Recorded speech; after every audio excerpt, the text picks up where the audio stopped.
Mr. Secretary, you have said that domestic extremism, quote, is the single greatest terrorism-related threat in the United States. What are the best ways to combat the domestic terrorism threat? I think, of course, we have to address the underlying cause. And in fact, the president is convening a summit against hate next week. We have to address why do people radicalize to violence. And we have to work with local communities to equip and empower them to address the threat that could materialize. You know, we have seen in Buffalo, New York, in Uvalde, Texas, in Highland Park, individuals who showed signs of descending down a path to violence. And we have to educate people on how to identify the signs when somebody is in need of help and to bring that help to bear so that that violence does not materialize. Mr. Secretary, I want to get you on two things before we go. It was reported this week that President Biden has allowed 1 million migrants into the country as they await hearings. What's the Department of Homeland Security's plan to address the influx of migrants waiting in a clogged immigration system? We have to remember that what we do in the Department of Homeland Security is that we enforce the law. We enforce the laws that Congress has passed.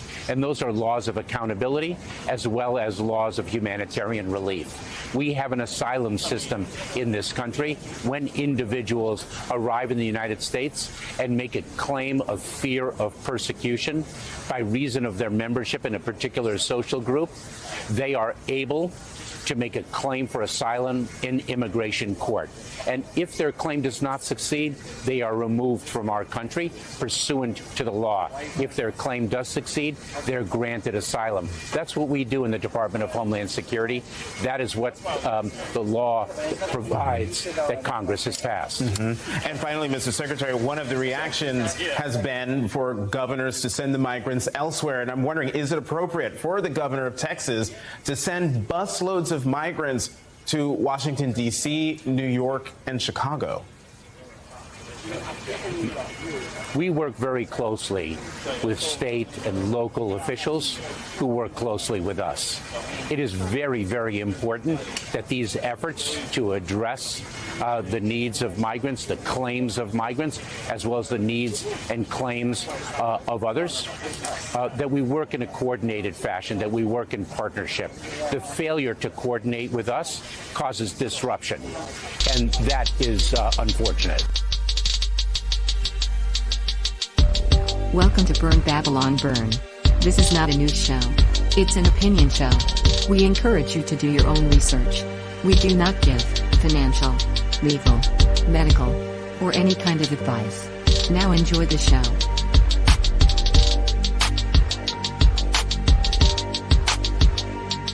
Welcome to Burn Babylon Burn, episode 20. And we let it in there with DHS Director Mayorkas telling us that white people are the terrorists, and if you're from another country, welcome. Come right on in. Now, which direction would you like to take that, Mud? For me, the direction of let us take care of the problem. Let us take care of which problem? The problem of housing and taking care of the immigrants. Oh, well, I got a clip for that. Let's see what the King Chad DeSantis of Florida had to say about that. I also was a little bit perplexed when I heard that the president is scrambling to get his cabinet together to try to address the fact that you have governors who are helping to relocate illegal aliens to sanctuary cities. Now, he didn't scramble to get his cabinet together when we had millions of people illegally pouring across the southern border. He didn't scramble to get his cabinet together when you had 43 53 migrants die in some trailer in Texas because they were neglected by the federal government. You didn't see him scramble to get his cabinet together when we had Americans that were victimized by criminal aliens that he led across the border. You didn't see him scramble to get his cabinet together when we hit record fentanyl deaths, which that fentanyl is coming across his open border. It's only when you have 50 illegal aliens end up in a very wealthy, rich sanctuary enclave that he decides to scramble on this. And so I think what we are doing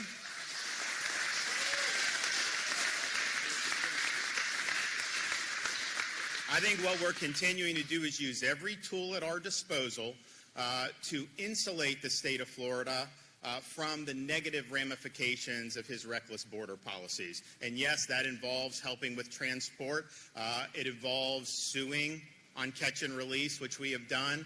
It's involved making sure that contractors are held accountable if they're facilitating this into our state.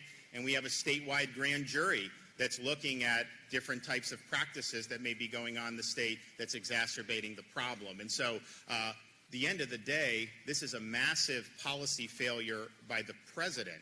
This is a massive and intentional policy that is causing huge amount of damage all across the country, and it's all rooted in a failure to take care that the laws are faithfully executed and to fulfill his oath of office. And so instead of scrambling and worrying about a bunch of rich people and having 50, and oh, by the way, they already bust them out. They're gone.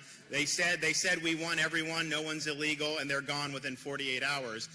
And so why not actually look at what's going on? There were more Acela corporate journalists in Martha's Vineyard today than have ever gone down to the southern border to look what's going on. Why don't you go down there and look what some of those communities have to deal with every day? And he's exactly right. I'm always at the border. I'm currently not at the border, but I'm at the border a lot with trucking. Trucking and the border go hand in hand. And the other day, I went into a yard, and the guys there couldn't speak English, and so it's more Mexico than it is Texas at this point at the border. It's the audacity of them to look at you and say, "Let us solve the problem. Let us solve the problem. We're the ones that are supposed to solve the problem." For how many people, and how many people ended up in Martha's Vineyard? Was it 50? It was 48 to be exact. 48 people. They instantly booted them out. What was the town? Get out of here. What was the town in Texas? Oh, where there probably was Del Rio, Eagle Pass. There's so many cities along the border of Texas where, they're letting them in. And but the federal government is stopping the border patrol from arresting these individuals. And in Del Rio, 15,000 to 25,000 Haiti immigrants turn up, and they're camping underneath a bridge. The town of Del Rio is a town of 30,000 people. It's the word has gotten around. It's almost doubling their effing population.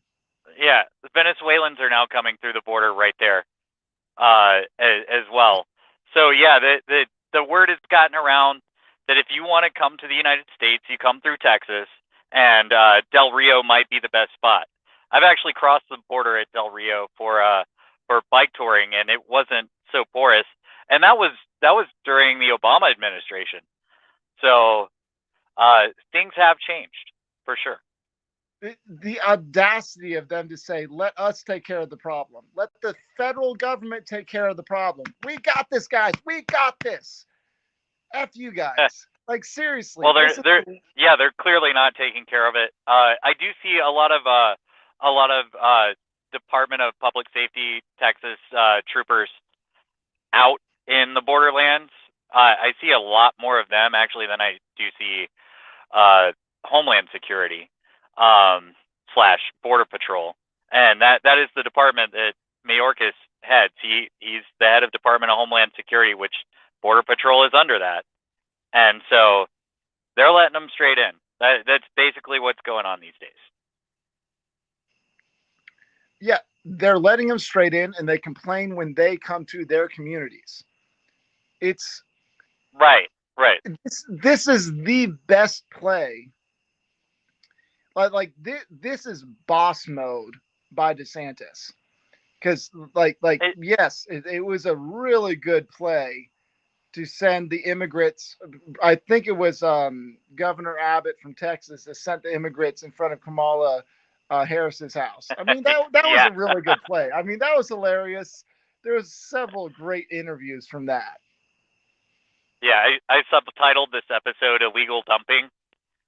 So, yeah, it's just, dumping your illegals off in places that they don't usually end up, and yeah, so like I said, our culture in Texas has changed, and there's a lot of things happening there, and that we've got a guy running for governor that wants to leave the border even more wide open, which is frightening. So we're going to end up with lots of drugs, lots of crime, and we've got plenty of our own problems. But the funny thing is, and this is what makes America America, the Mexicans are swinging hard Republican / libertarian right now. I mean, still, in my opinion, Trump has brought the true libertarian aspects of the Libertarian Party into the Republican Party. He's melded the two together. And he's. I think he inherited what Ron Paul started several years ago. I don't think he's anywhere near a Ron Paul, but he inherited that which was inherited originally by the Tea Party, which Ron Paul divorced himself from, and then it moved along the process, and now you've got, as James Evan Pilato puts it, a copy of a copy of a copy, and now it's just this thing, just on the copy machine, kill me, So I disagree with you on the kill me part. I think this is a brilliance of Donald Trump. And Scott Adams mentioned this. He started exploring this idea today. He started exploring the idea that Donald Trump supporters are basically like a pirate ship. As long as you can get something done and you're not dragging the ship down, you're part of the party. As long as you're keeping things moving, Donald Trump essentially has turned the Republican Party into a pirate party. It's a bunch of pirates, and we're going to do whatever the F needs to be done to get the things effing done. Your opinion? I hope that that's correct. I think that as long as, if he gets in there again, and I really don't think that any Republican nominee can knock him off. I don't even think DeSantis could do it without getting a black eye, and that's not something that he wants. And it's really, DeSantis is way too smart to get involved. Yeah. The only reason that this is going to happen, the only reason DeSantis would get involved is and the only reason Trump will not run again, in my opinion, is if Trump has a medical problem. He does have a medical problem, and that's that he prescribed medicine that was bad for people, and they all took it, thinking that he was right, and he hasn't backed off of it. It's not a blind spot. That's my eyes are open spot, bro. But the thing is, I know that you cannot knock him off. But I think that is some of the rope that he can hang himself with, to turn the old phrase, not anything that's like violent or anything like that. I'm just saying that, and I have to clarify that because YouTube is ridiculous. But yeah, he was given enough rope, and he's been offered chances. I showed you with Alex Jones, he's been offered many, many chances to back off of these vaccine things, and he never did, and he still stands by it. And But I think by the time he's a nominee, that a lot more people will have had heart conditions and things like that, that it could really, really hurt his campaign.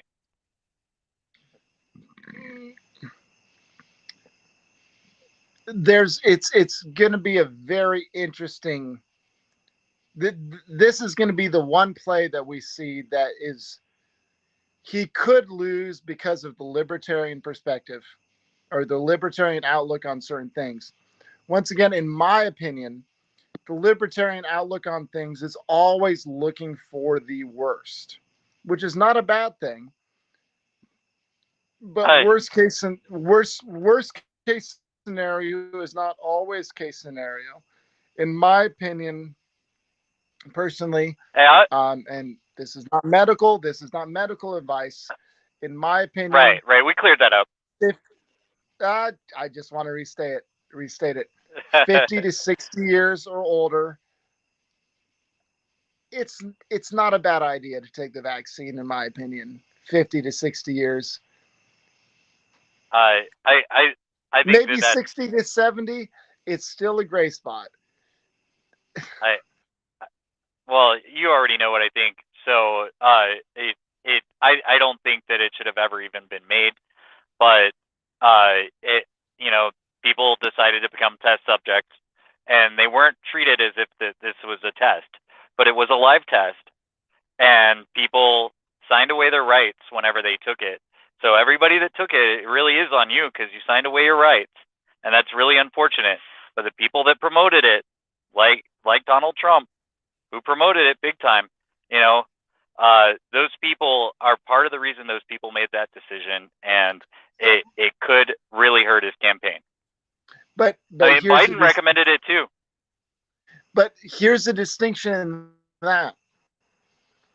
When you're in war, which is essentially what this was a war between us. This is just an opinion. This was a war between us and China. China released something. We unwittingly funded it, and Fauci, I think, is to blame. There's a lot of blame to go around. It was funded through EcoHealth Alliance, Peter Daszak, and it was made in China.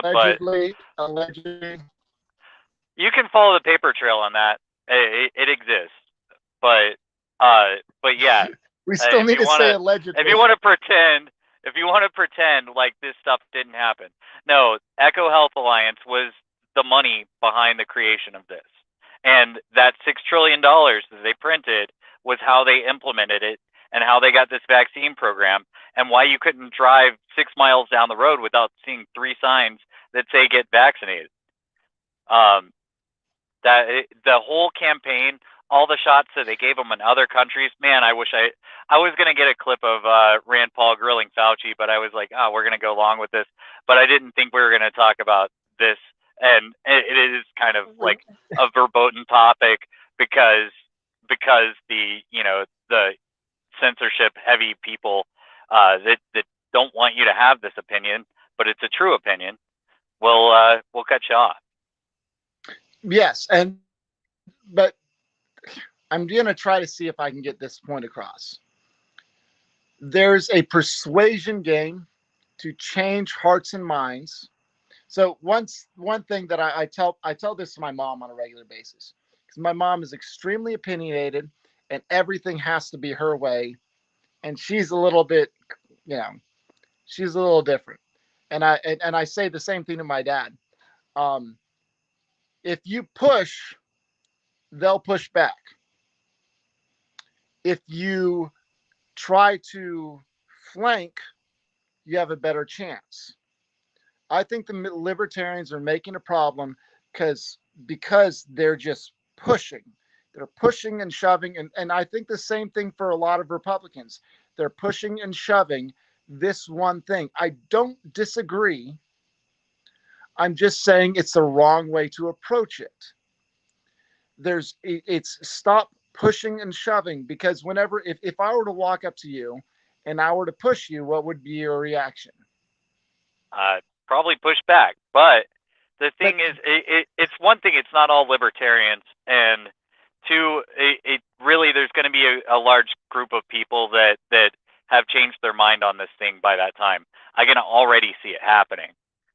There's a whole bunch of people that were zombified by the media during this whole thing, and they were like, yeah, I'll take as many shots as you have to, just let me go back to going out and partying again. And that's a lot of people were like that, and they just really wanted the whole thing to be over with, and they were told, they were promised that was the way to do it, and it's still not over. I don't disagree with you, but this is part of the persuasion game. Politics is all about persuasion, and it's getting into a different mindset. This is what Trump gets. This is because we're talking to the changers, the lions. So I've been studying Robert Kiyosaki. That's Rich Dad Poor Dad. I've been studying him for about 2 months now. And then we've got this other guy. Oh, can I remember this guy's name? The guy that says you just need to save money and not go into debt. I can't remember his name. Do you remember that name off the top of your head? No idea.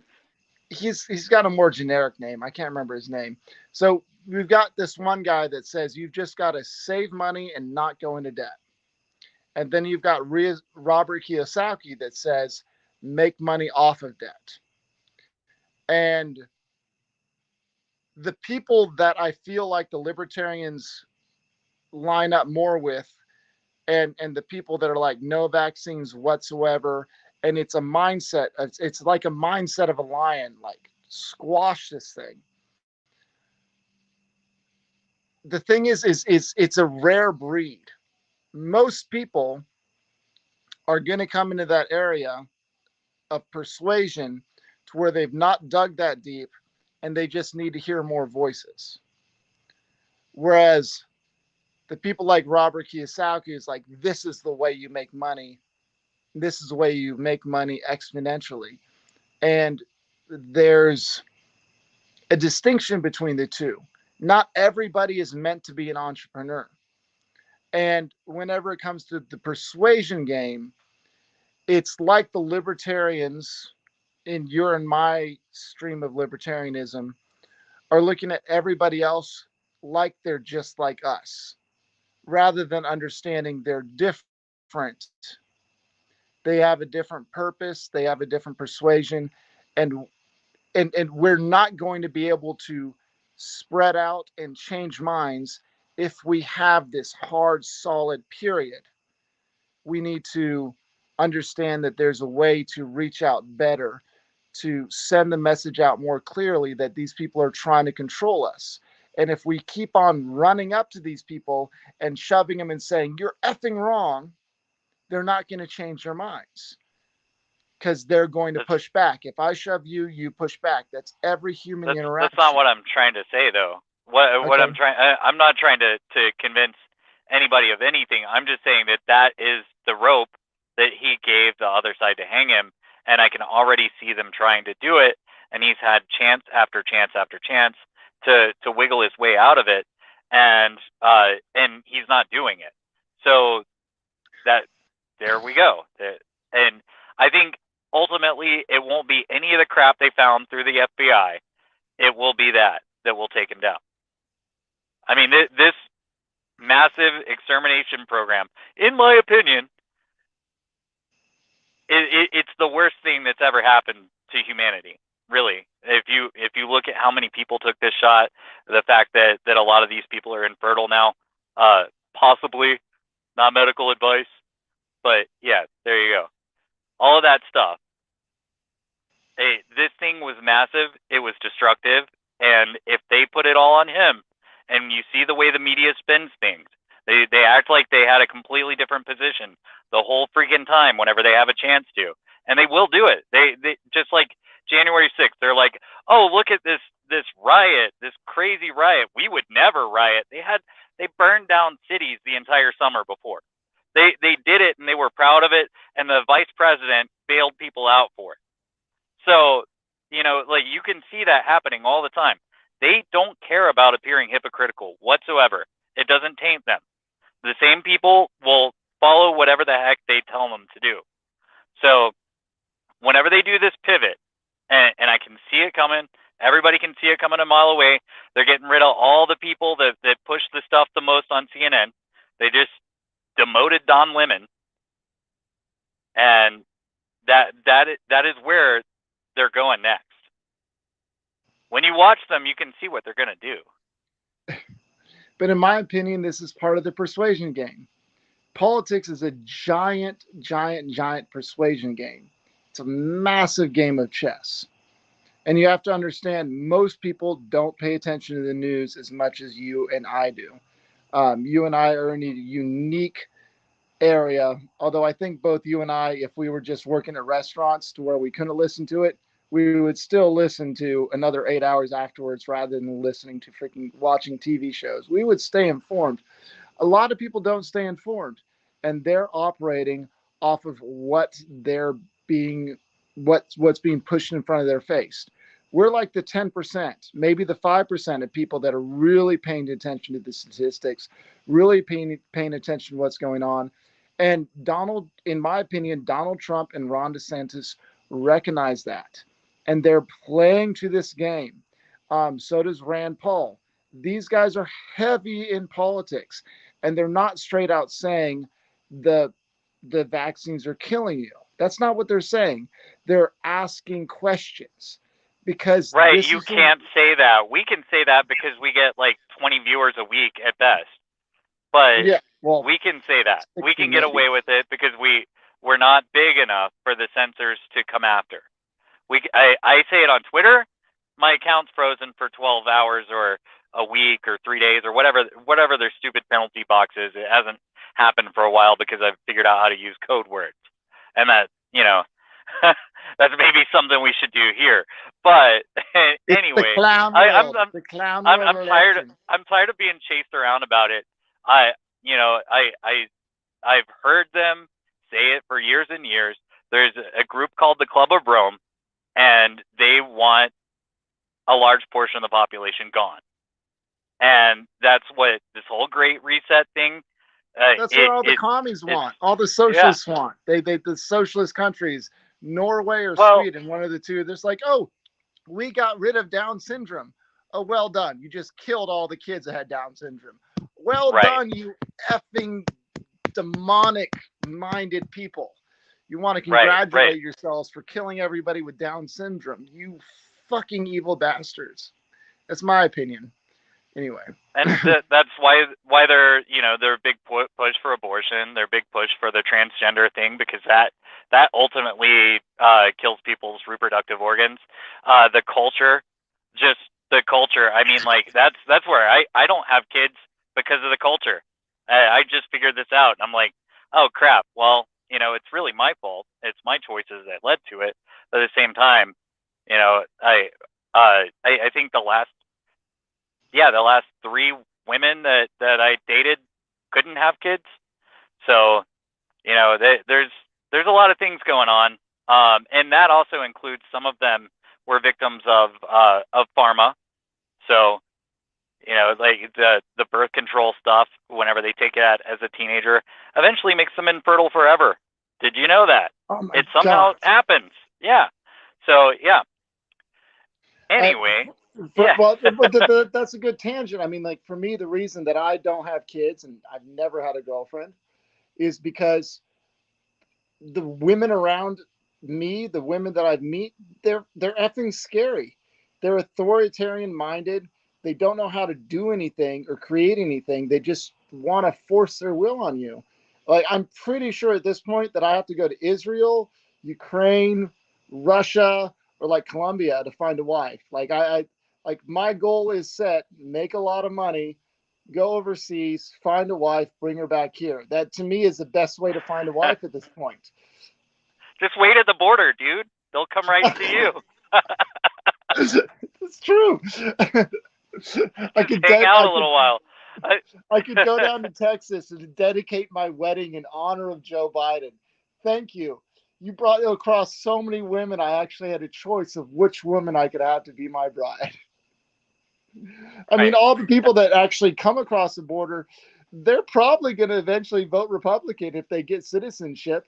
I mean, they had to fight across the hardest terrain, deal with the hardest military group within like 500 miles or 5,000 miles. Like they actually had to go through a lot of shit to get here. So they're probably hardened people that will turn out voting Republican because they feel that you have to have hard work to achieve what you want in your dreams. I agree. A lot of people in Latin America are victims of socialism because the pendulum swings there. It's either really, brutal right or socialism, communism, like brutal communism, and it swings back and forth between those things all the time. And yeah, so the thing is, I think that a lot of these people are told, hey, if you do this way, that way, whatever, then you're gonna be okay. Well, we'll let you have housing if you promise you'll vote Democrat, and all these other fun things that all these welfare programs do. The welfare programs have done nothing but keep people on those plantations forever. It's funny because really the thing that the Republicans should do, since they don't really have true principles, they just pretend to, is say that, hey, we're going to have all of these illegals vote Republican. They'll kick them out in a second. That's how you get what you want from the Democrats right there. They proved it in Martha's Vineyard just the other day. They'll just kick them out in a second whenever they don't do what they're meant to do as the tools. Well, for them, it's just straight up NIMBYism. They don't even know which way those people want to vote.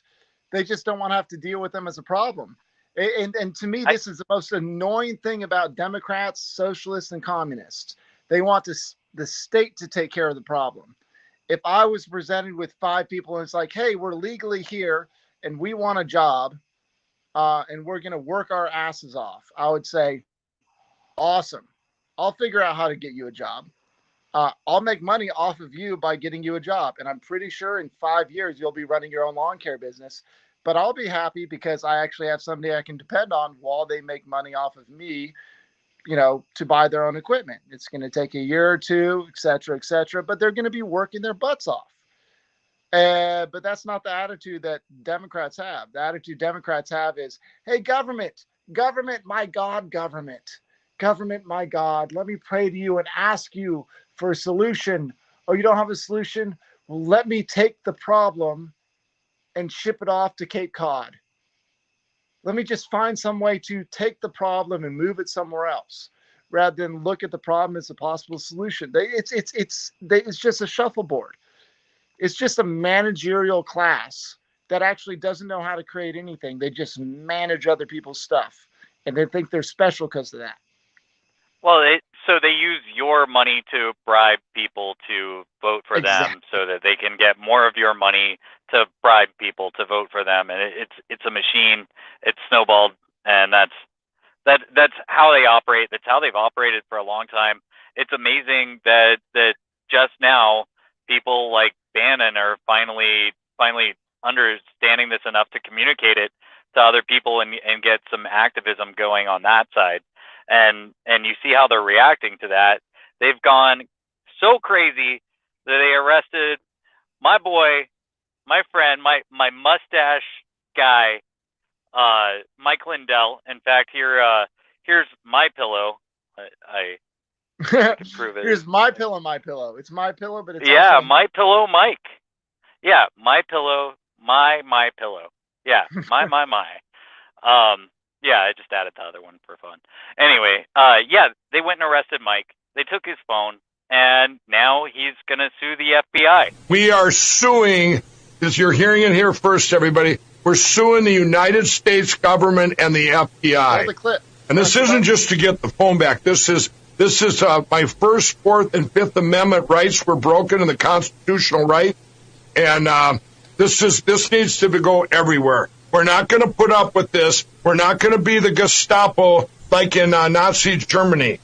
Steve, this is, we're being proactive. I was on the phone with these attorneys. I said, no, I want to sue. What can we do?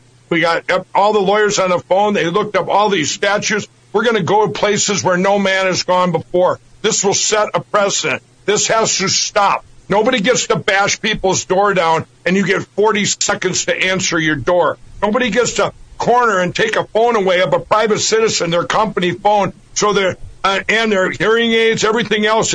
Everything I had was in that phone of all these businesses, MyPillow, My Store, Frank's Speech, passwords to be able to do money wires that I can't do right now. Those aren't in any cloud. I mean, this has got to stop, Steve, and we're going to do it. Yeah, got to stop. But I picked up that MyPillow a couple of weeks ago, and the reason why is I wanted to buy one from Walmart, and they didn't have one there. And I think it was just I heard Mike on Bannon's show for a second, and I'm like, you know what? I should really help that guy out, support him. Not that he really needs my help. I just want to, I think he's pretty cool. Unfortunately, he's hired Dershowitz as one of his lawyers. Dershowitz is a very troublesome guy with some Epstein ties. But anyway, I think Mike is cool, and I think he's built himself up from below nothing. He was a mess at one point. He was like Hunter Biden at one point and built himself up. And now they're stealing his phone in the Hardee's drive-thru on his way back from a hunting trip and going through it. And now they're also, obviously, everybody knows this, they're going after as many people as they can. And regardless if you're a Trump guy or not, if you have views that are not within the, global democracy nonsense, because it's not democracy. This is totalitarianism. It's technocratic totalitarianism that they want to push on you. If you have views outside of that, they're going for you. If you're a gun owner, they're going for you. If you're Christian, they're going for you. All of the things. If you're white, they're going for you. It really is. It's come down to that. Well, it's worse than that. If you're Hispanic, they call you the white face of Hispanic racism. Right. If you're black, right. they call you the black face of white supremacism. It makes no sense. It's like I'm 1/4 Colombian, so I'm 1/4 Hispanic, and I get called racist by some family members on a regular basis. It doesn't make any sense. If I'm racist, like if we're talking about Hitler level racism, it's like me being 1/4 Jew and trying to condemn all other Jews. I would be in the concentration camp and I would be killed. That's the way that would go. Racism does not work this way. There's a long story there, but I'll have to explain that to you someday to where you can understand it. But I'm not going to explain it on air. But yeah, it was prison camps, and it's a little different than what TV told you. Okay. Yeah. But my point is that the contradictions don't make any sense. The contradictions are all over the place. I mean, they're not. They don't care about making sense. I already explained that. They're going to be the most this or the most that. It's just like how they said. They said that you have to take that shot last year, and then whenever Roe versus Wade was overturned, they're like, my bodily autonomy. They will contradict themselves every single step of the way. But with Mike Lindell, literally, it's like, you probably could have got all the information off the cloud, because most of these smartphones now, they all connect straight to the cloud anyway. Why didn't you ask him for his phone? Part of it was intimidation. Are they just trying to create news clips? I think they're just trying to create news clips to where they can try to back Trump in a corner. They're trying to figure out some way to attack Trump's allies. Because if they were to ask for Mike Lindell's phone, he'd be like, okay. It's basically what he said in a later clip, like part of that clip. Yeah, he said that in that clip, in fact. Yeah, he said he would have given it to them. And yeah, maybe it was a later part of that clip, actually, because I ended up cutting it right before the show, and it's fresh on my mind. We're not going to do we're not going to do a podcast just about Mike Lindell doing an interview. I mean, it would have been like 40 minutes, but we would have been copyright right. stuff. Yeah. But in yeah, a later portion of that podcast, I'm pretty sure he says if they had asked me, I would have yeah. given them my phone. Instead, they raided me at a Hardee's. Yep. Are we? What was it? 2 weeks ago, we had Joe Biden sitting in front of what was it? The Liberty Hall or Liberty, the Philadelphia Hall, full on looking like an authoritarian. And then a week or two later, he's acting like an authoritarian blatantly, just out in the open. That's what a Gestapo style police state does. That's what a Yep. communist style police state does. He's connecting the It, ends of the it's horseshoes. on purpose. This is part of the show. Welcome to Clown World. It's part of the show. I just hope none of our friends, nobody that watches this show, and nobody that watches other shows I watch get swept up in this, because this is gonna get crazy. I mean, it's already crazy. They're already raiding the guy in the Hardee's. It's gonna get even crazier than that. They knocked down a woman's door because she didn't answer within 40 seconds. And so there's all kinds of stuff happening with this, and there will be a lot more. Wait, look, I think Alan Dershowitz, he's actually a really great lawyer. He may have some shady ties, but he's a great lawyer. If he doesn't get Mike Lindau off of on this case, it's he's in on going it. Either he's in on it, or he's the fix, or it's the judges. The judges are bought and sold. That's what my opinion would be, because Alan Dershowitz has had a lot, like his opinions are pretty sound and pretty thought through. You know, whenever you get to a certain level, you've got connections. I mean, technically, Trump has connections with Jeffrey Epstein, technically, but basically Trump kicked him out of Mar-a-Lago. So there's a lot of different ways to view the angles. But if Alan Dershowitz, in my opinion, if Alan Dershowitz does not get this tossed out, it's because the judges have been bought and sold from like some deep pockets of the judicial of the government system, because they want to shut Trump down so bad. They are so terrified of him coming in, because the first 4 years was a dry run on him figuring things out. And they successfully shut him down for the last year because of COVID lockdowns. They successfully effed things up for him and managed to get the experts into positions to where they could influence him. I think they're terrified of the next 4 years of Trump. And also, I think they're terrified of DeSantis. But I think because DeSantis is a more unknown quantity, they think they can figure out DeSantis. And that's why they're trying to get DeSantis to run against Trump in 2 years or 2.5 years, whatever it is. I think they're trying to set that up, but DeSantis has basically already said, I'm out. There's, I think it was Mike Pompeo, I think, is the only person that's kind of given opening to where he's running against Trump. But almost nobody on the Republican side is willing to run against Trump, because they know he will end their careers. And so my point is well, no, Cruz won't run against Trump either. Oh yeah, he won't do it again. Point is, he won't do it again. Yeah, he was just like, F that, man. And yeah, F that. I'm not going anywhere near that. And that's why the Democrats / the commies are so effing terrified of Trump right now. And that's why they're trying to figure out anything they can do. I think that they can't deal with him if he knows who his friends and who his enemies really are. And I don't really think he knows who all of his friends are, or his enemies. I think he still has a lot of deep plants around him, and I don't know what 4 more years of Trump would do, but I do know that anything beats the crazy gas prices and the welcoming in of the World Economic Forum policies that Biden has just laid out a golden carpet for. And coming up through all of that? Well, let me see. I don't know if this analogy will work. Let's try it.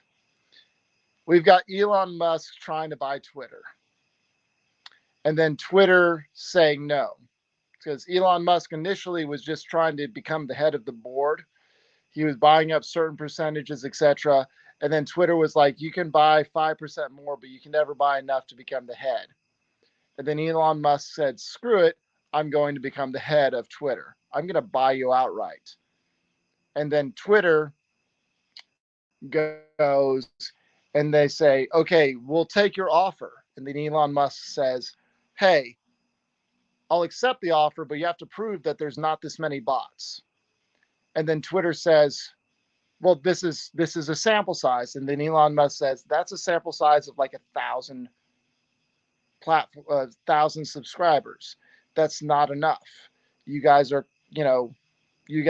fixing the algorithm that you're giving me, obviously.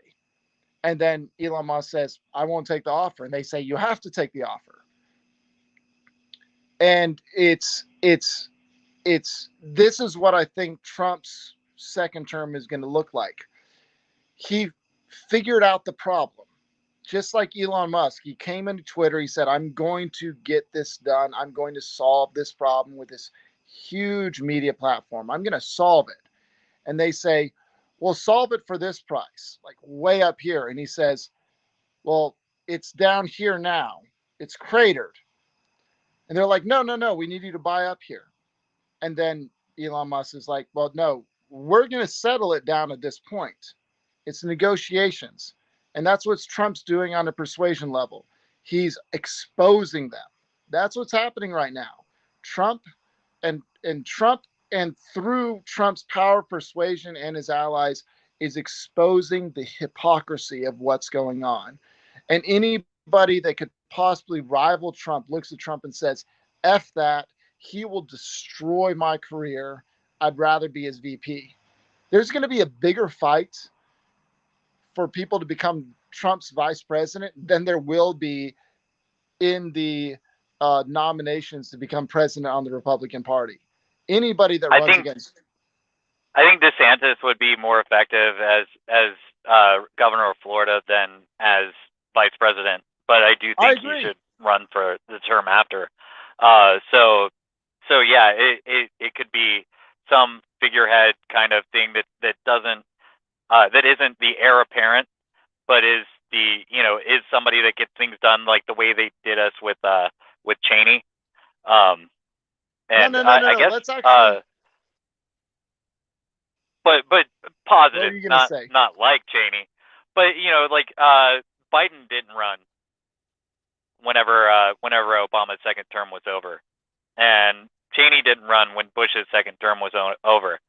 So it'll be kind of like you need somebody that's not going to run for the next thing, but just be the head of the Senate. My opinion, personally, I want Rand Paul to continue being the bulldog for another year or two. And then when Trump wins the nomination, I want Rand Paul to be accepted as the vice president. I want Trump and Rand Paul to run. So Rand Paul, vice president, Trump president. Every 4 years, I want Rand Paul to be president for 8 years. Yeah. I want Rand Paul to nominate Ron DeSantis as vice president. And then I want Ron DeSantis to run. And then hopefully by that time, we'll be able to convince enough of you libertarians, I'm talking to you, Andy, that Ted Cruz is a good guy. I'm not really a libertarian. I'm not really anything. But this is fantasy football, basically. You're just like, oh yeah, I want this and this and this. There's so many agendas at play right now. Well, I'd love for Rand Paul to have some more power, but also I would rather have 5 other senators that are just as good as Rand Paul than Rand Paul get more power. You know what I mean? Rand Paul's like the ultimate libertarian figure. He's the great. ultimate I mean, anti-authoritarian figure. Dude, have you heard me do anything but praise Rand Paul? I'm just saying, I would rather have 5 more Rand Pauls than Rand Paul be vice president or something like that. There's so many things that, you know. But this is all just fantasy. We're just talking. But this is not fantasy. This is part of persuasion. If somebody like Rand Paul becomes vice president, then it boosts the profile of other people that talk and act like Rand Paul. It boosts that profile of anti-authoritarianism. That's what we need. That's part of persuasion. If Rand Paul gets in, dude, mute for those, please. Jeez.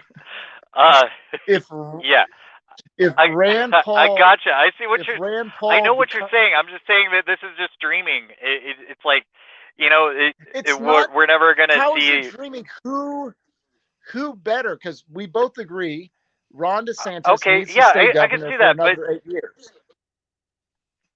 I understand. Okay, you know, whenever did you ever watch wrestling? No. Okay, well, I was busy biking. I was busy bicycling 40 miles a day to get to church. Everything builds up to the pay-per-view, and you can't. So everything builds up to the pay-per-view, and in the pay-per-view, that's where the things happen. So think of the pay-per-view as the election years, like the presidential election years, right? And then you've got episodes all along the way, and some are more important than others and everything like that. But the whole time you're like, man, I really hope Stone Cold wins the championship at this next thing. And, you know, like Triple H was so mean and all this other stuff. Now, dude, we're just thinking this stuff. Whenever the event actually happens, you know, then, you know, The Rock runs in and hits somebody with a chair, and just things just go different. That's where the swerves happen and everything like that. They're just telling, this is all a story, and we can fantasize about this stuff all we want, but we might as well be playing a role-playing game or something like that. But you speak it into existence. There's a different level of thinking where you actually speak these things into existence. Okay. There's a level. Cool. Then 5 Rand Paul clones, and I'll speak that into existence. So here's. Do you know Vinny? Me and Vinny were having a discussion for like 2 or 3 hours the other night, and I was trying to explain. Dude, tell him to call me. Tell him to call me. Okay. I will. Okay. If he answers my phone call after this.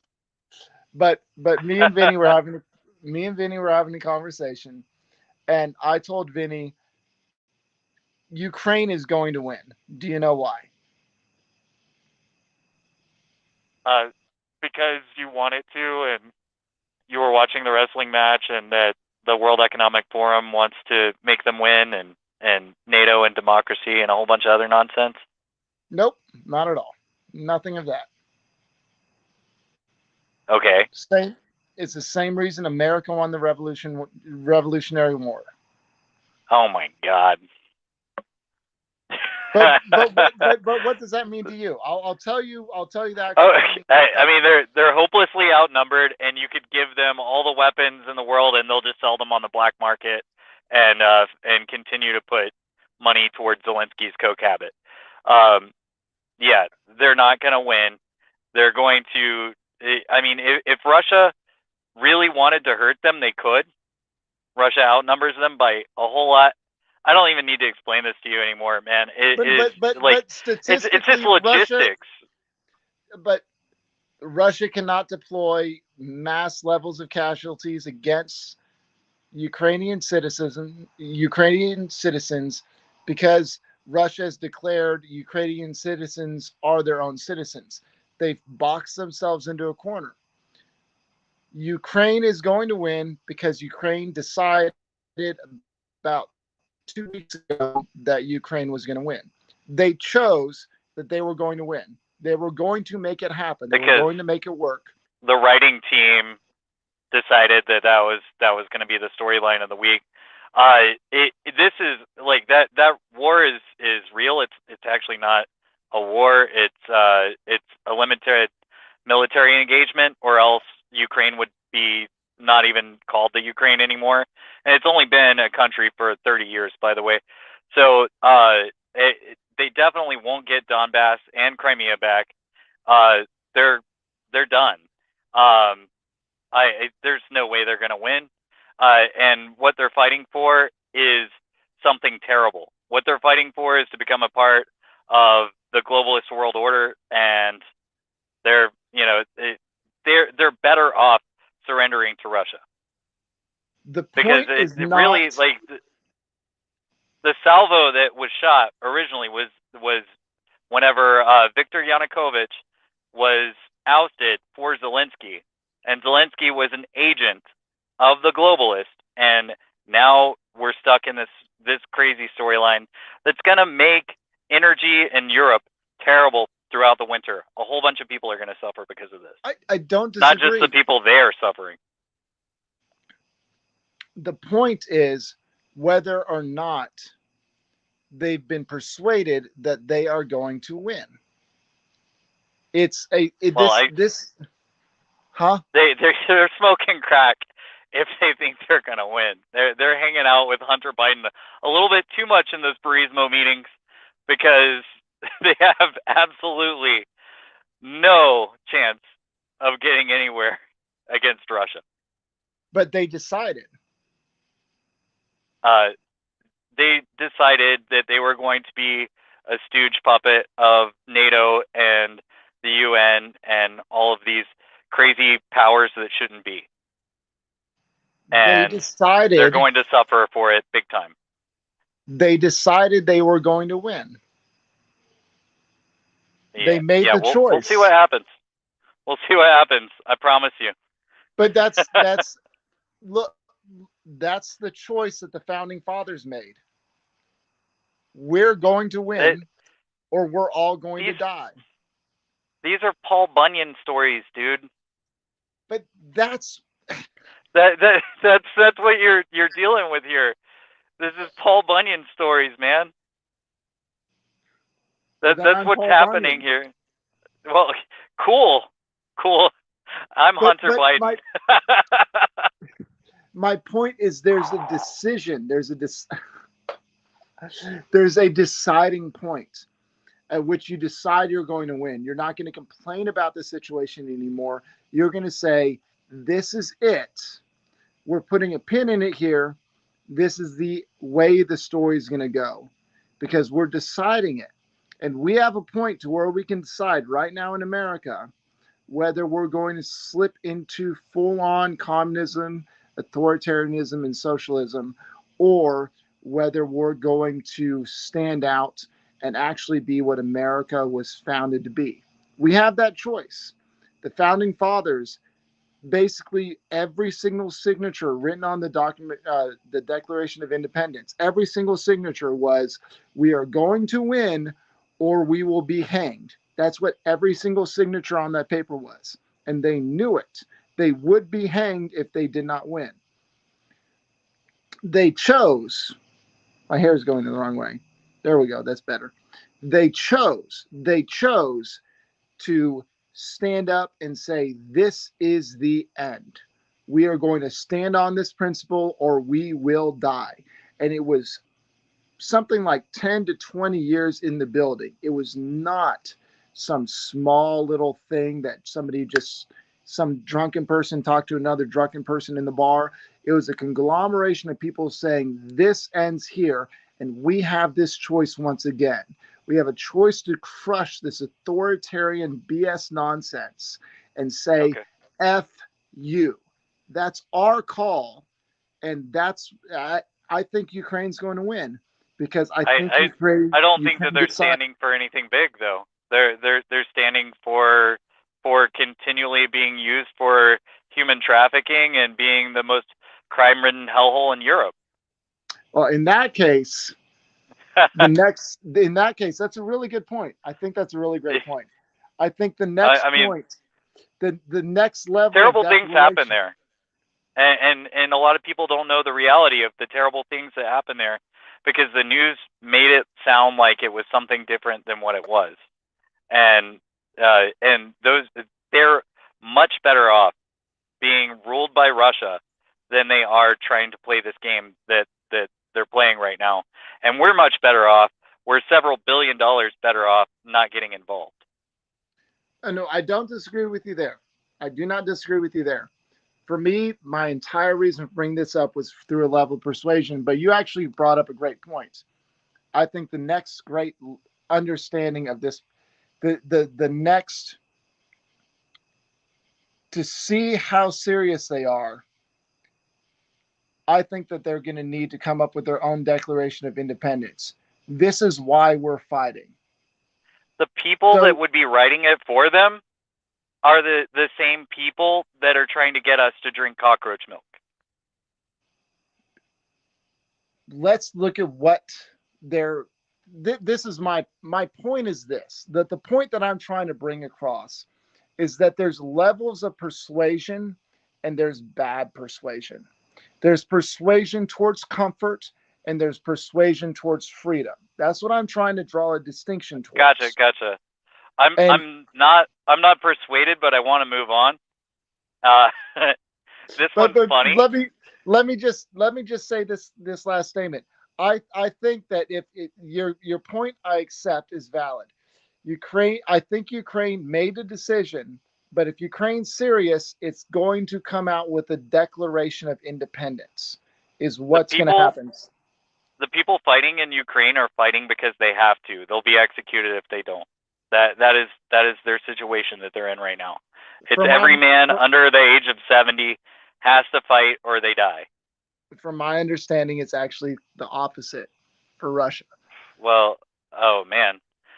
You found yourself some propaganda, friend. But let's move on to a funny story. This happened in California, and we'll head it over to Crystal and Zagar on Breaking Points. And a perfect example of what I fear the most, which is what we see here in this video is a quote-unquote food neutrality talk by these TikTokers that includes a nutritionist. Now, the nutritionist in this video, we're going to play the full video for you, effectively says that caring about what you eat is bad and that there's no such thing as good food and bad food. What the video neglects to say is that the nutritionist, who goes by literal black nutritionist, talks about quote-unquote systems of oppression and all of this, is a senior nutrition scientist at Mondelez International, spun off from Kraft Foods, and makes the foods like Chips Ahoy, Oreo cookies, Sour Patch Kids, basically all sugary junk food and snacks. Things, but not good for you.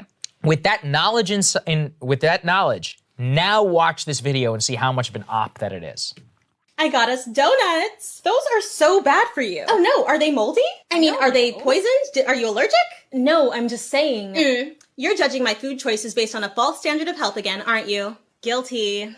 Diet culture, fat phobia, and systems of oppression have created false hierarchies of food, and it shows up everywhere. For instance, harmful thought patterns like earning food through exercising, or that dessert is the reward for the punishment of eating vegetables. Remember that you do not need to earn food. We are all incorrectly taught from a young age that our size, and therefore the foods that we eat, are markers of our self-worth. Moralizing food can lead to harmful relationships with food and disordered eating. Instead of focusing on good and bad choices, try to approach food with neutrality in mind. The only foods that are bad for you are foods that contain allergens, poisons, and contaminants, or food that is spoiled or is otherwise inedible. Eat without guilt, regardless of what society says. Eat without guilt, regardless of what society says. This is literally a corporate op in order to normalize like eating junk food. By the way, using social justice language to run a corporate op to be like, eat our Oreos. Well, buy more Oreos. The crazy thing, Crystal, throw this next one up there on the screen, which is that part of her job description is, quote, innovation opportunities and driving the scientific evidence strategy to promote brands and support the business. As in, to use her, quote, black nutritionist label to try and normalize amongst this growing movement the idea that there's no such thing as good and bad food. So this corporate agent from Chips Ahoy and Oreo and a whole bunch of junk food companies is telling you that you can't say that food is bad for you, and it's got all these obese women talking about it. And dude, this is so crazy. She goes, she's a nutritionist for a school. Man. And she makes TikTok videos promoting this stuff. This is so crazy. I just one comment, just a simple comment. I was hanging out with a guy that I don't like hanging out with that much. He came over to my buddy's shop, and we were hanging out. We were drinking a beer earlier today, and he was like, "Oh yeah, like I eat a full meal once every other day." He's like 6'4". He was like 6'4", so he's like 2 or 3 inches taller than me. So he's a pretty tall guy, but he's lanky like me. It's like, "Oh yeah, I eat every now and again. I don't eat like 3 meals a day." And then my other buddies are like, "Yeah, I eat 3 meals a day," and they're larger. What do you need the difference of? Like I agree. There's genetics involved. If I ate 3 meals a day, I would become more tone because it's my body type. But if you overeat, you overeat. It's like my uncle is a lot larger than me, and he's from the same genetic family tree. Like my dad looks like me. My dad does not overeat. My uncle looks a lot larger than me. My uncle eats a whole lot more. Yeah, my first time fasting was really weird because I had never tried it before. I made it almost 2 days, just a couple hours short of 2 days, and it was really weird and different. I figured out that if you eat salt, you're not hungry anymore. By the way, advice right there: if you just take a couple of salt crystals, not the kind of crystals that Hunter Biden has, salt, and it'll suppress your appetite. Drink plenty of water, and you're good.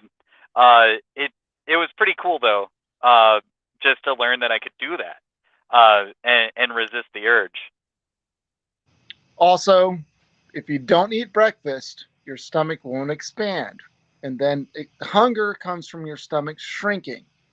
If you need to lose weight, stop eating breakfast. It helps in 90% of the cases.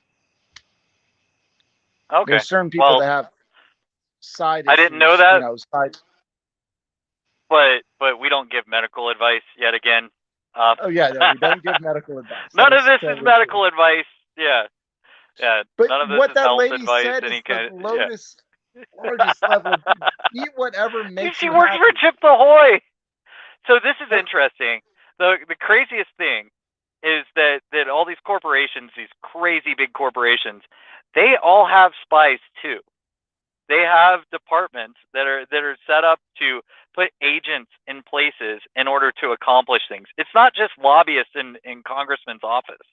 They put people in places so that they can do stuff like that. So they can promote unhealthy foods for people. Yeah. Like creating the food pyramid, which was right. But still used. Yeah. I mean, people still believe in the food pyramid. Yeah. And it's a crazy world we live in. the only time. So this is the only time that I've heard. So when extreme cyclists or extreme other people, like both me and Andy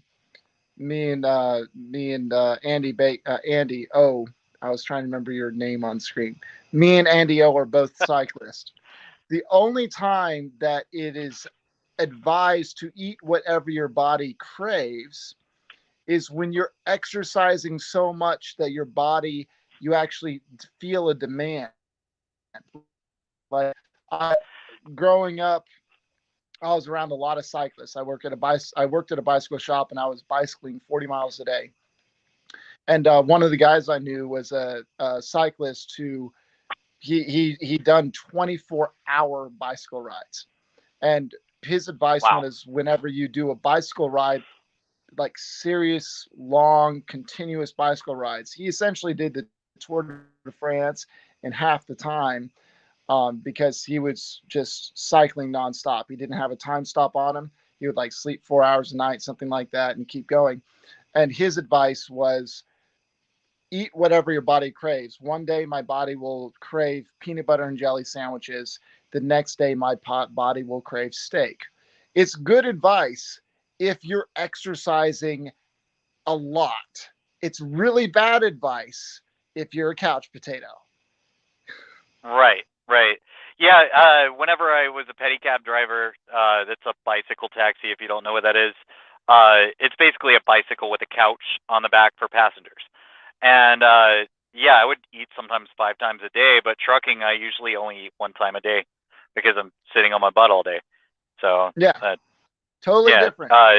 And your metabolism changes; it'll adjust to what you're doing. But let's get people to the dessert, the treat at the end. Since we're talking about desserts now, the treat at the end, it's on brand. It's called Babylon Step Back. It's by Blooded the Brave. It's from the album before his last one.